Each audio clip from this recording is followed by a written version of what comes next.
नमस्कार छात्र। आज मैं आपको कक्षा 9वीं विषय हिंदी, इस विषय हिंदी में पहली अध्याय में 7वां जो पाठ है उसका नाम है डॉक्टर का अपहरण और इसके रचनाकार डॉक्टर हरिकृष्ण देवसरी जी और विधा का प्रकार विज्ञान करता है। तो छात्रों,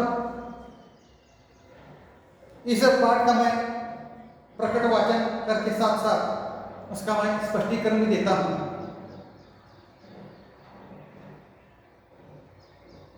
कुछ महीनों पहले आपने डॉक्टर भटनागर के अचानक लापता हो जाने का समाचार पढ़ा होगा।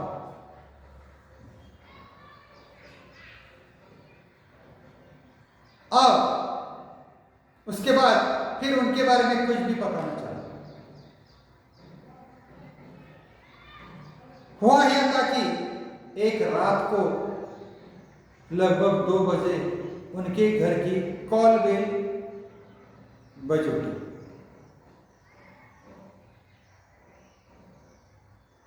आदत के अनुसार हर एक इंसान की कुछ न कुछ तो आदत होती है।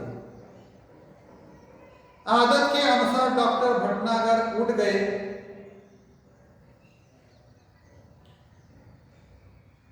उनकी पत्नी जाकर भी बिस्तर पर ही पड़ी रही, क्योंकि वह जानती थी कि ऐसा तो रोज ही होता है।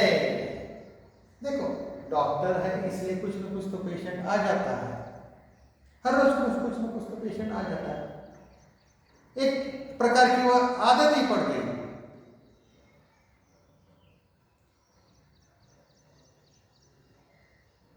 जब भी कोई मरीज सीरियस होता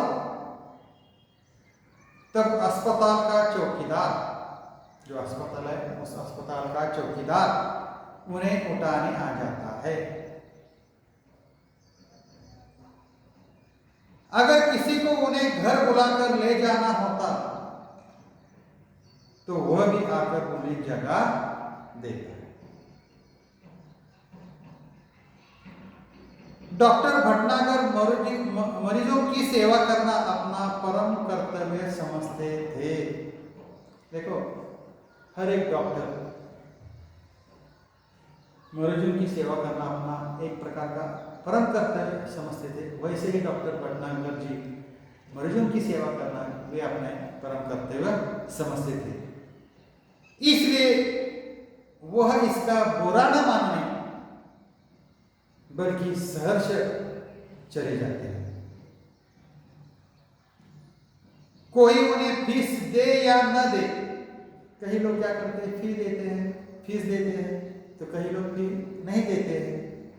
फीस दे या न दे इसकी उन्हें कभी भी चिंता न थी। उस रात भी वह उठे और गाउन पहने ही दवाइयों का बैग उठाकर चले गए।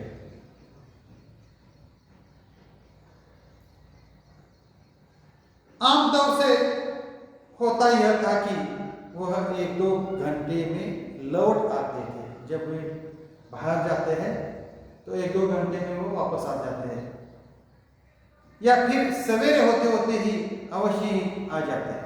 कभी कभी सवेरे होते हुए अवश्य आ जाते हैं, क्योंकि उन्हें अस्पताल समय से पहुंचने की आदत थी। उनको अस्पताल वो समय में जाना जरूरी होता है। किंतु उस दिन जब देर सुबह तक डॉक्टर भटनागर नहीं लौटे तब उनकी पत्नी चिंतित हो गई। वे आए नहीं, इसलिए उसकी जो पत्नी है उनकी पत्नी क्या हो जाती है, चिंतित हो जाती है।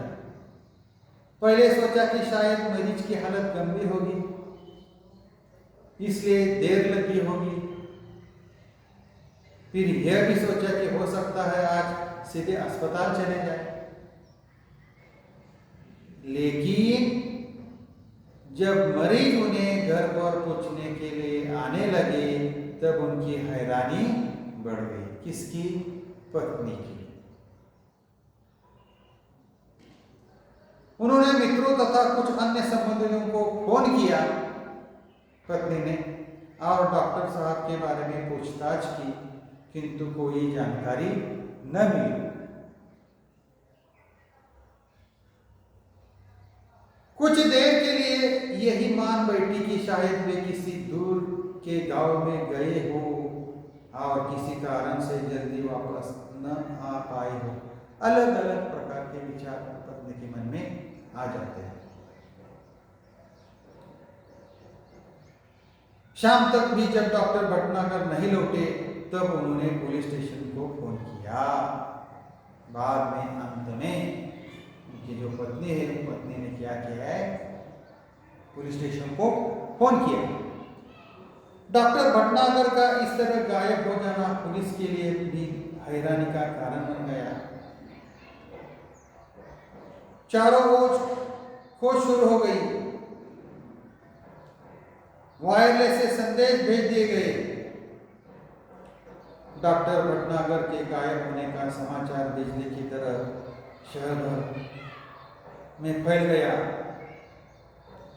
उनकी पत्नी खोज के लिए केवल इतना ही सूत्र दे सकी कि डॉक्टर साहब अपनी कार में नहीं गए। उन्हें लेने कोई गाड़ी आई थी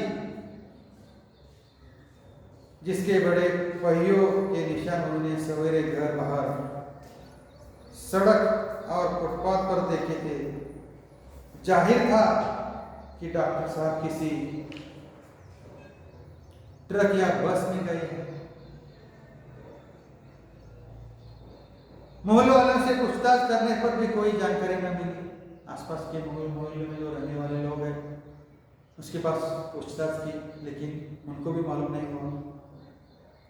फिर भी पुलिस ने वायरलेस से सूचना भी जारी कर दी कि कहीं किसी एक्सीडेंट के बारे में जानकारी मिली तो तुरंत सूचना दी जाए। तो छात्रों, आज मैंने आपको कक्षा 9वीं विषय हिंदी, इस विषय हिंदी में पहले ही कहीं नहीं, 7वां जो पाठ है डॉक्टर का अपहरण, इसके रचनाकार डॉक्टर हरिकृष्ण देवसरी और विधा का प्रकार विज्ञान कथा। इस विज्ञान कथा का पन्ना नंबर 21 और 22 तक मैंने प्रकट वाचन किया है। उसके साथ उसका मैंने स्पष्टीकरण दे दिया है। छात्रों, यहाँ मैं ठहरता हूँ। धन्यवाद।